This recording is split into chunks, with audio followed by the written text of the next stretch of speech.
Recording by Bill Yallely. The Mississippi Saucer by Frank Belknap Long. Jimmy watched the Natchez Belle draw near, a shining eagerness in his stare. He stood on the deck of the shantyboat, his toes sticking out of his socks, his heart knocking against his ribs.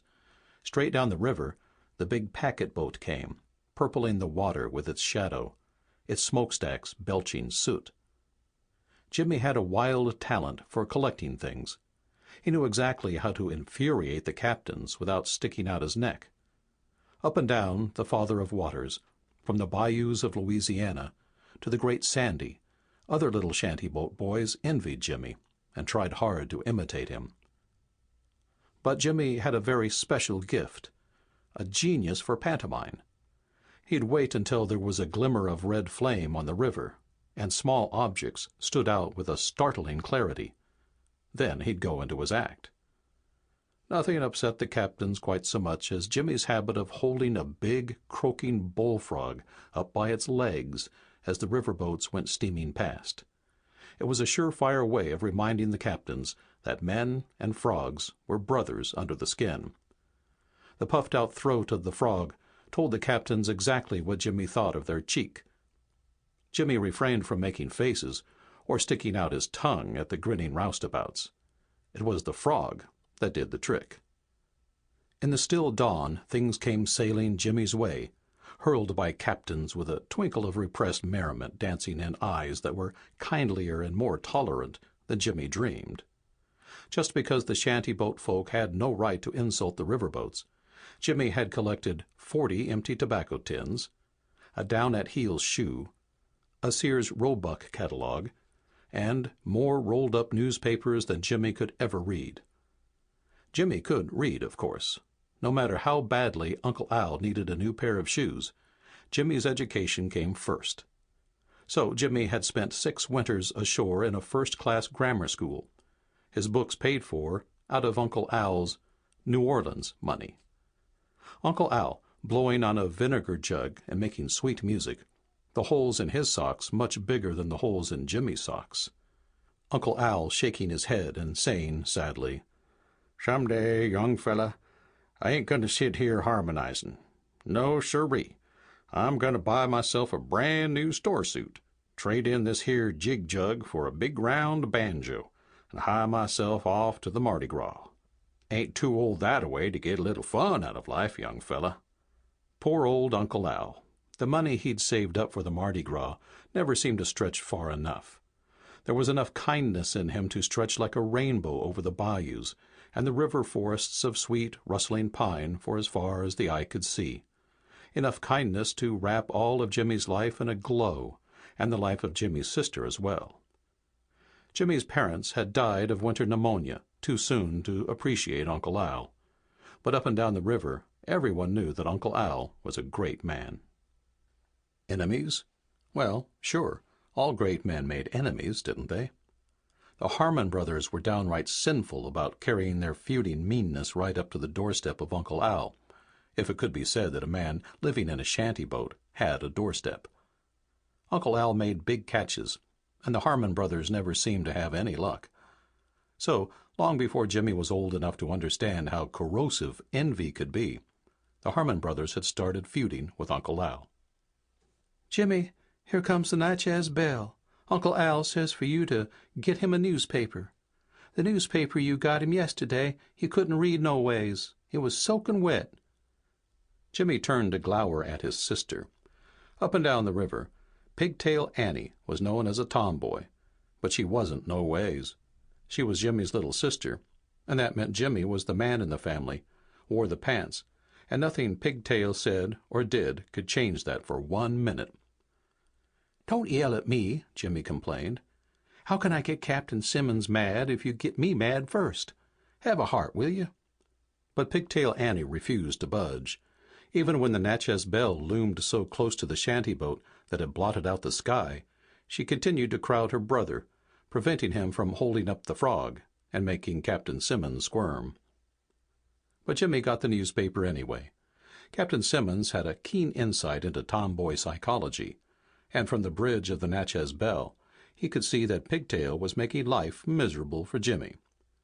True, Jimmy had no respect for packet boats and deserved a good trouncing. But what a scrapper the lad was. Never let it be said that in a struggle between the sexes, the men of the river did not stand shoulder to shoulder. The paper came sailing over the shining brown water like a white-bellied buffalo cat shot from a sling. Pigtail grabbed it before Jimmy could give her a shove. Calmly she unwrapped it, her chin tilted in bellicose defiance. As the Natchez Belle dwindled around a lazy cypress-shadowed bend, Pigtail Annie became a superior being, wrapped in a cosmopolitan aura. A wide-eyed little girl on a swaying deck, the great outside world rushing straight toward her from all directions. Pigtail could take that world in her stride. She liked the fashion page best, but she was not above clicking her tongue at everything in the paper. "Kidnap plot linked to airliner crash killing 50, she read. "Red Sox blank Yanks. Congress sits today, vowing vengeance. $1 million heiress elopes with a clerk. Court lets dog pick owner. Girl of 8 kills her brother in accidental shooting." "I had to push your face right down in the mud," Jimmy muttered. "Don't you dare. I've got a right to see what's going on in the world." "You said the paper was for Uncle Al." "It is, when I get finished with it." Jimmy started to take hold of his sister's wrist and pry the paper from her clasp. Only started, for as Pigtail wiggled back, sunlight fell on a shadowed part of the paper, which drew Jimmy's gaze as sunlight draws dew.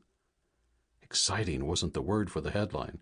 It seemed to blaze out of the page at Jimmy as he stared, his chin nudging Pigtail's shoulder. "New flying monster reported blazing Gulf state skies." Jimmy snatched the paper and backed away from Pigtail, his eyes glued to the headline. He was kind to his sister, however. He read the news item aloud, if an account so startling could be called an item. To Jimmy, it seemed more like a dazzling burst of light in the sky. "A New Orleans resident reported today that he saw a big bright object, roundish like a disk, flying north against the wind. It was all lighted up from inside," the observer stated. "As far as I could tell, there were no signs of life aboard the thing. It was much bigger than any of the flying saucers previously reported." "People keep seeing them," Jimmy muttered, after a pause. "Nobody knows where they come from. Saucers flying through the sky, high up at night. In the daytime, too. Maybe we're being watched, Pigtail."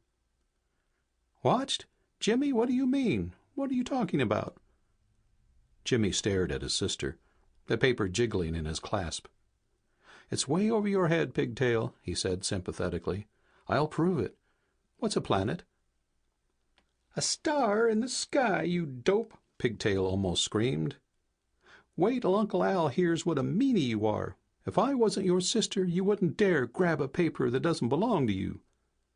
Jimmy refused to be enraged. "A planet's not a star, Pigtail," he said patiently. "A star's a big ball of fire like the sun. A planet is small and cool, like the Earth.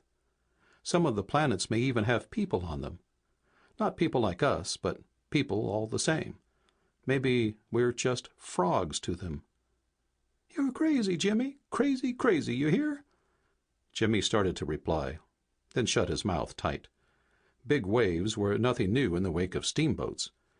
But the shanty boat wasn't just riding a swell. It was swaying and rocking like a floating barrel, in the kind of blow shanty boaters dreaded worse than the thought of dying. Jimmy knew that a big blow could come up fast, straight down from the sky in gusts from all directions, banging against the boat like a drunken roustabout, slamming doors, tearing away mooring planks. The river could rise fast, too. Under the lashing of a hurricane blowing up from the Gulf, the river could lift a shanty boat right out of the water and smash it to smithereens against a tree. But now the blow was coming from just one part of the sky. A funnel of wind was churning the river into a white froth and raising big swells directly offshore. But the river wasn't rising, and the sun was shining in a clear sky. Jimmy knew a dangerous floodwater storm when he saw one. The sky had to be dark with rain, and you had to feel scared. in fear of drowning. Jimmy was scared, all right. That part of it rang true. But a hollow, sick feeling in his chest couldn't mean anything by itself, he told himself fiercely. Pigtail Annie saw the disk before Jimmy did. She screamed and pointed skyward, her twin braids standing straight out in the wind like ropes on a bale of cotton when smokestacks collapse and the savage howling sends the river ghosts scurrying for cover. Straight down out of the sky the disk swooped, a huge, spinning shape as flat as a buckwheat cake swimming in a golden haze of butterfat. But the disk didn't remind Jimmy of a buckwheat cake. It made him think instead of a slowly turning wheel in the pilot house of a rotting old riverboat. A big, ghostly wheel, manned by a steersman a century dead, his eye sockets filled with flickering swamp lights. It made Jimmy want to run and hide. Almost it made him want to cling to his sister, content to let her wear the pants if only he could be spared the horror. For there was something so chilling about the downsweeping disk that Jimmy's heart began leaping like a vinegar jug bobbing about in the wake of a capsizing fishboat. Lower and lower the disk swept, trailing plumes of white smoke, lashing the water with a fearful blow. Straight down over the cypress wilderness that fringed the opposite bank, and then out across the river, with a long-drawn whistling sound, louder than the air-sucking death gasps of 1,000 buffalo cats. Jimmy didn't see the disk strike the shining broad shoulders of the Father of Waters, for the bend around which the Natchez Belle had steamed so proudly hid the sky monster from view. But Jimmy did see the waterspout, spiraling skyward like the atom bomb explosion he goggled at in the pages of an old Life magazine, all smudged now with oily thumbprints. Just a roaring for an instant, and a big white mushroom shooting straight up into the sky. Then, slowly the mushroom decayed and fell back, and an awful stillness settled down over the river. The stillness was broken by a shrill cry from Pigtail Annie. "It was a flying saucer! Jimmy, we've seen one! We've seen one! We've—" "Shut your mouth, Pigtail!" Jimmy shaded his eyes and stared out across the river, his chest a throbbing ache. He was still staring when a door creaked behind him. Jimmy trembled. A tingling fear went through him, for he found it hard to realize that the disk had swept around the bend, out of sight. To his overheated imagination, it continued to fill all of the sky above him, overshadowing the shantyboat, making every sound a threat. Sucking the still air deep into his lungs, Jimmy swung about. Uncle Al was standing on the deck in a little pool of sunlight, his gaunt, hollow-cheeked face set in harsh lines. Uncle Al was shading his eyes, too, but he was staring up the river, not down. "Trouble, young fella," he grunted. "Sure as I'm a-standing here. A barrel full of trouble, heading straight for us." Jimmy gulped and gestured wildly toward the bend. "It came down over there, Uncle Al," he got out. "Pigtail saw it, too. A big flying—" "The Harmons are a-comin', young fella," Uncle Al drawled, silencing Jimmy with a wave of his hand. "Yesterday I rode over a Harmon jug line without meaning to. Now Jed Harmon's telling everybody I stole his fish." Very calmly, Uncle Al cut himself a slice of the strongest tobacco on the river and packed it carefully in his pipe, wadding it down with his thumb. He started to put the pipe between his teeth, then thought better of it. "I can bone feel the Harmon boat a-comin', young fella," he said, using the pipe to gesture with. "Smooth and quiet over the river, like a moccasin snake." Jimmy turned pale. He forgot about the disk and the mushrooming waterspout. When he shut his eyes, he saw only a red haze overhanging the river, and a shantyboat nosing out of the cypress, its windows spitting death. Jimmy knew that the Harmons had waited a long time for an excuse. The Harmons were law-respecting river rats with sharp teeth. Feuding wasn't lawful, but murder could be made lawful by whittling down a lie until it looked as sharp as the truth. The Harmon brothers would do their whittling down with double-barreled shotguns. It was easy enough to make murder look like a lawful crime, if you could point to a body covered by a blanket and say, "We caught him stealing our fish. He was a-going to kill us, so we got him first." No one would think of lifting the blanket and asking Uncle Al about it. A man lying stiff and still under a blanket could no more make himself heard than a river cat frozen in the ice. "Get inside, young'uns. Here they come." Jimmy's heart skipped a beat. Down the river in the sunlight, a shanty boat was drifting. Jimmy could see the Harmon brothers crouching on the deck, their faces livid with hate, sunlight glinting on their arm-cradled shotguns. The Harmon brothers were not in the least alike. Jed Harmon was tall and gaunt, his right cheek puckered by a knife scar, his cruel, thin-lipped mouth snagged by his teeth. Joe Harmon was small and stout, a little round man with bushy eyebrows and the flabby face of a cottonmouth snake. "Go inside, Pigtail," Jimmy said calmly. "I'm a-going to stay and fight." Uncle Al grabbed Jimmy's arm and swung him around. "You heard what I said, young fella. Now get." "I want to stay here and fight with you, Uncle Al," Jimmy said. "Have you got a gun? Do you want to be blown apart, young fella?" "I'm not scared, Uncle Al," Jimmy pleaded. "You might get wounded. I know how to shoot straight, Uncle Al. If you get hurt, I'll go right on fighting." "No, you won't, young fella. Take Pigtail inside. You hear me? You want me to take you across my knee and beat the living stuffings out of you?" Silence. Deep in his uncle's face, Jimmy saw an anger he couldn't buck. Grabbing Pigtail Annie by the arm, he propelled her across the deck and into the dismal front room of the shantyboat.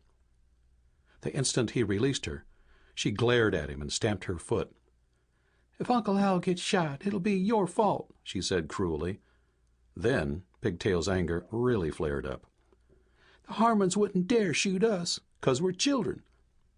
For an instant brief as a dropped heartbeat, Jimmy stared at his sister with unconcealed admiration.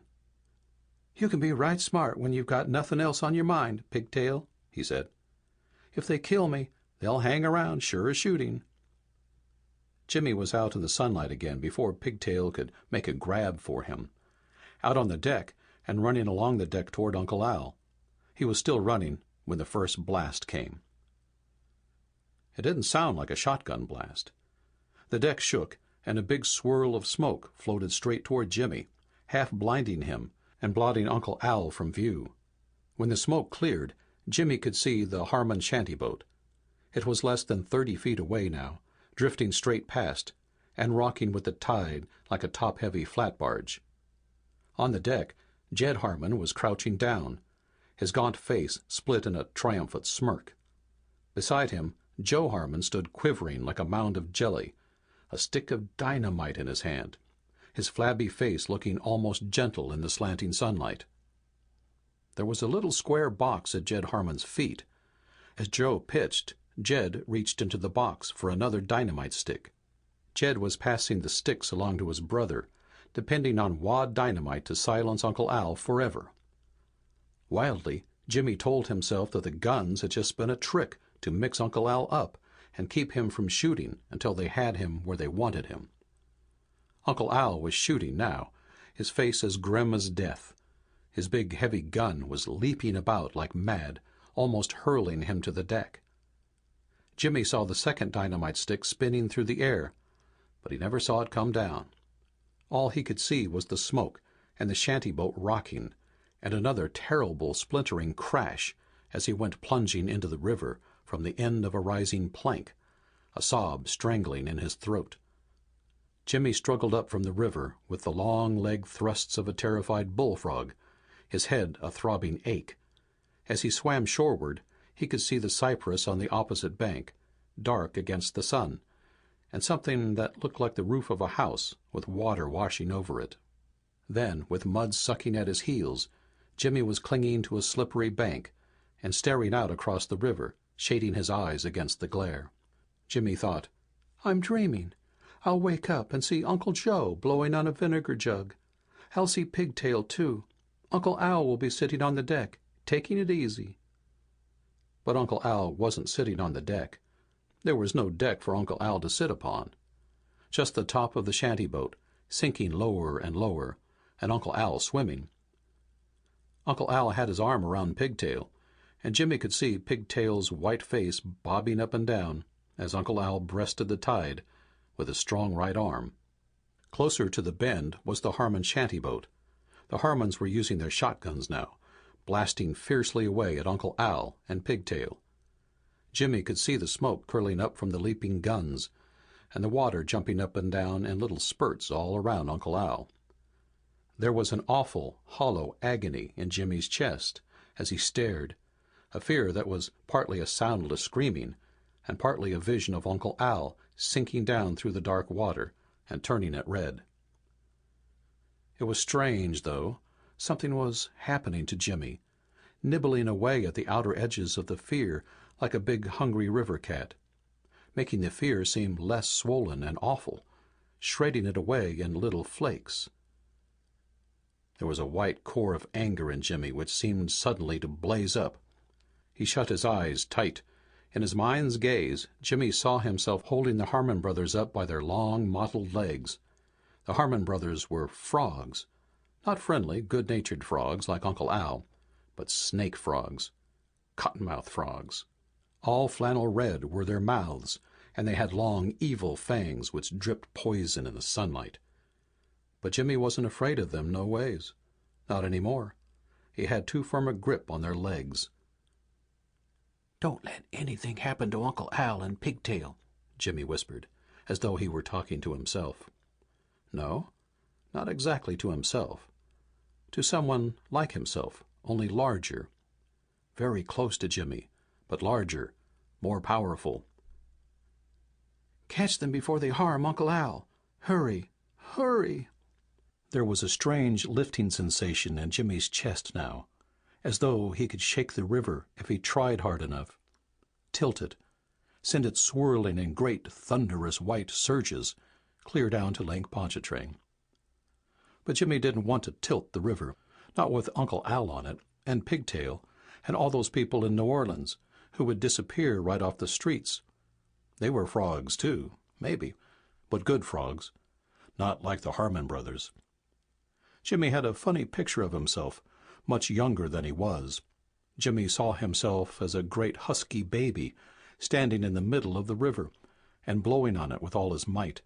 The waves rose and rose, and Jimmy's cheeks swelled out, and the river kept getting angrier. No, he must fight that. "Save Uncle Al," he whispered fiercely. "Just to save him and Pigtail." It began to happen the instant Jimmy opened his eyes. Around the bend in the sunlight came a great spinning disk, wrapped in a fiery glow. Straight toward the Harmon shanty boat the disk swept, water spurting up all about it, its bottom 50 feet wide.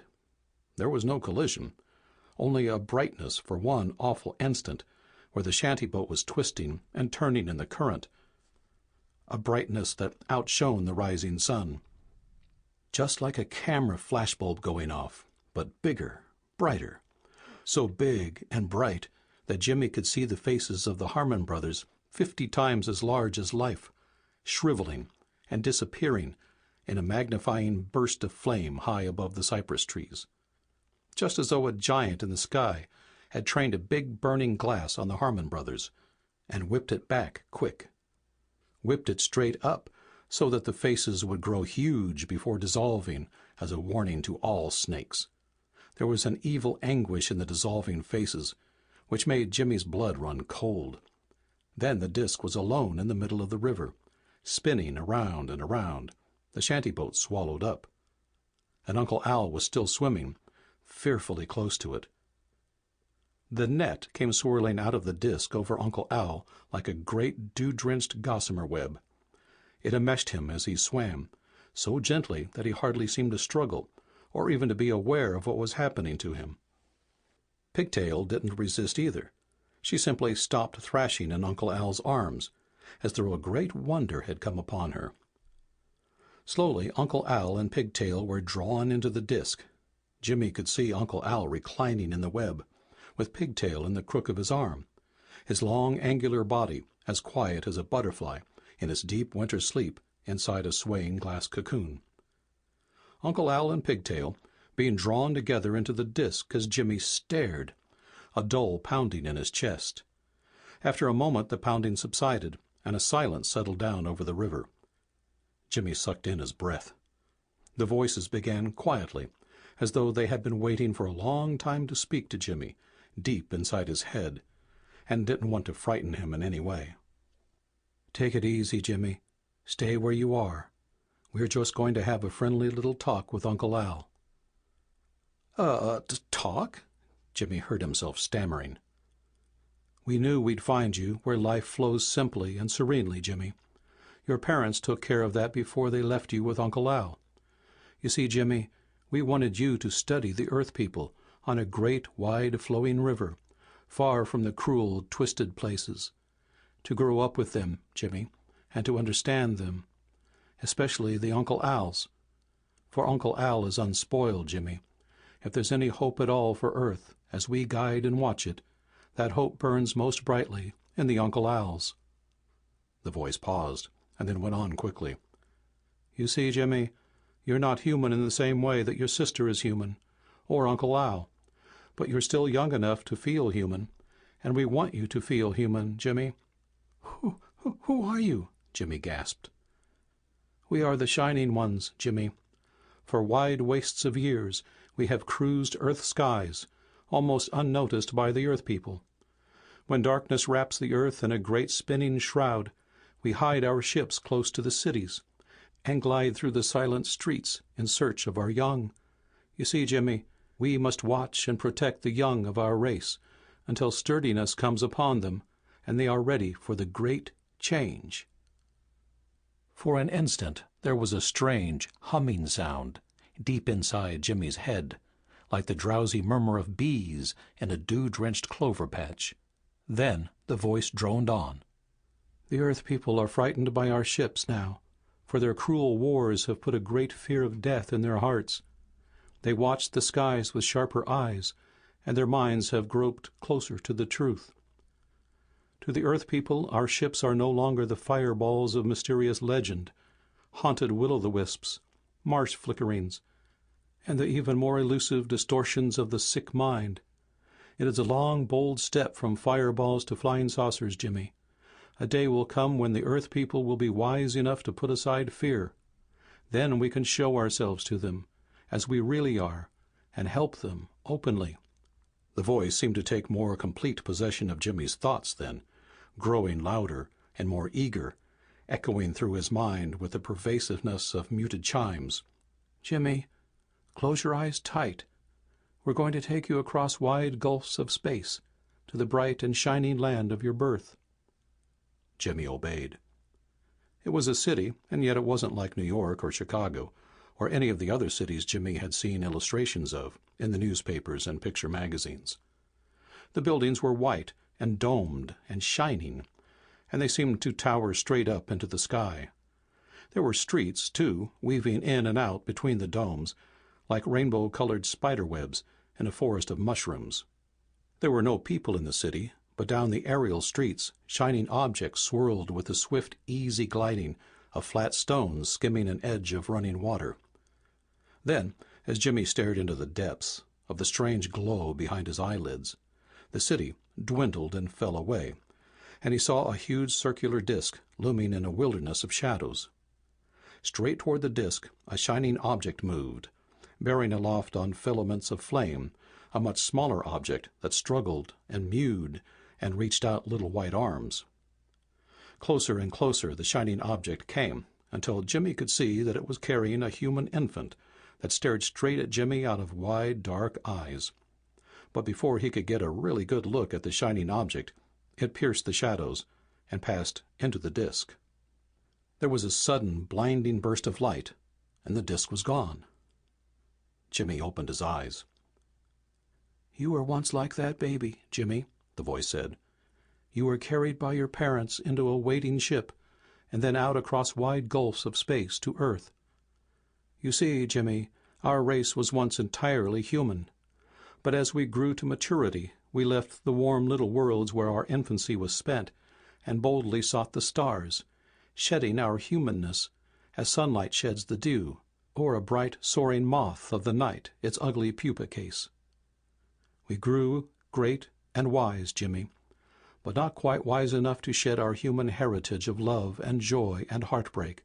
In our childhood we must return to the scenes of our past, to take root again in familiar soil, to grow in power and wisdom, slowly and sturdily, like a seed dropped back into the loam which nourished the great flowering mother plant. Or like the eels of earth's seas, Jimmy, that must be spawned in the depths of the great cold ocean and swim slowly back to the bright highlands and the shining rivers of earth. Young eels do not resemble their parents, Jimmy. They're white and thin and transparent, and have to struggle hard to survive and grow up. Jimmy, you were planted here by your parents to grow wise and strong. Deep in your mind you knew we had come to seek you out, for we are all born human and are bound to one another by that knowledge and that secret trust. You knew that we would watch over you and see that no harm would come to you. You called out to us, Jimmy, with all the strength of your mind and heart. Your Uncle Owl was in danger, and you sensed our nearness.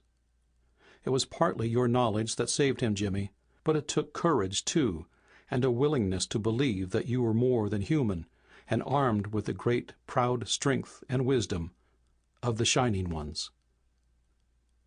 The voice suddenly grew gentle, like a caressing wind. You're not old enough yet to go home, Jimmy, or wise enough.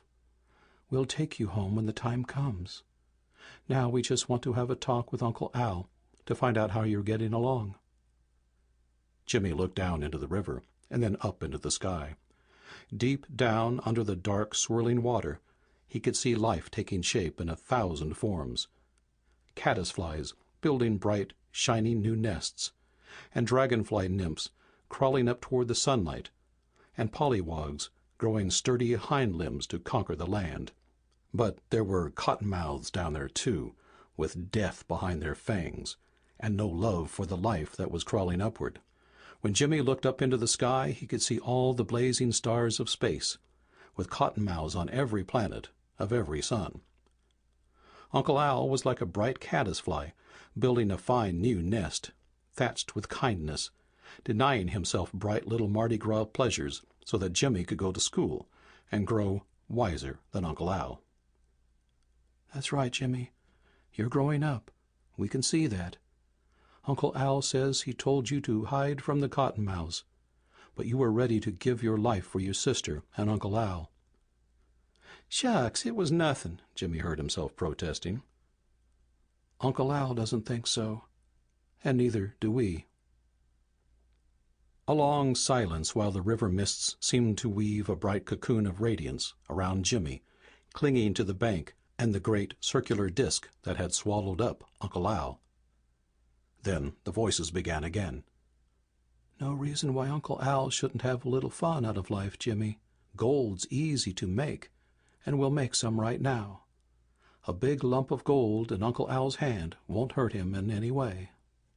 Whenever he gets any spending money, he gives it away, Jimmy gulped. I know, Jimmy, but he'll listen to you. Tell him you want to go to New Orleans, too. Jimmy looked up quickly then. In his heart was something of the wonder he'd felt when he'd seen his first riverboat, and waited for he knew not what.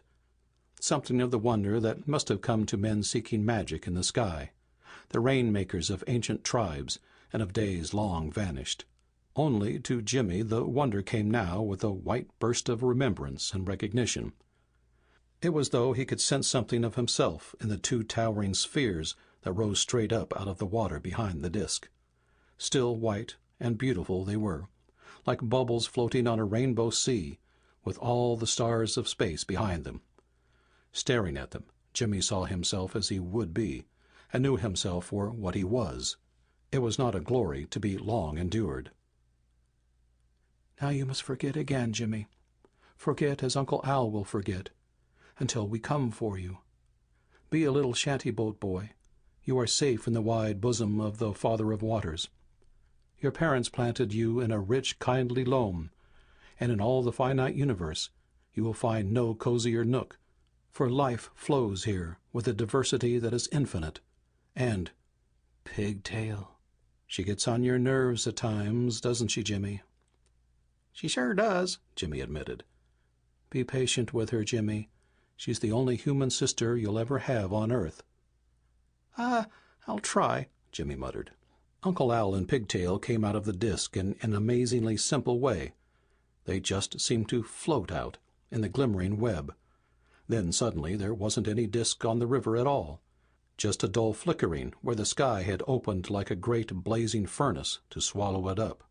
I was just swimming along with Pigtail, not worrying too much, 'cause there's no sense in worrying when death is staring you in the face, Uncle Al muttered a few minutes later.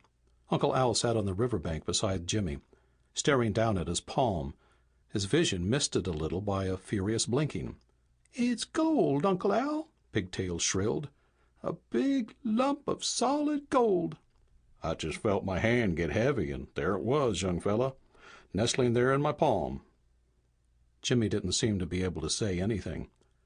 High school books don't cost more than grammar school books, young fella, Uncle Al said, his face a sudden shining. Next winter you'll be a-going to high school, sure as I am a-sitting here. For a moment the sunlight seemed to blaze so brightly about Uncle Al that Jimmy couldn't even see the holes in his socks. Then Uncle Al made a wry face. Someday, young fella, when your books are all paid for, I'm going to buy myself a brand new store suit and hie myself off to the Mardi Gras. Ain't too old that-a-way to get a little fun out of life, young fella. The Mississippi Saucer by Frank Belknap Long. Recording by Bill Yallowly.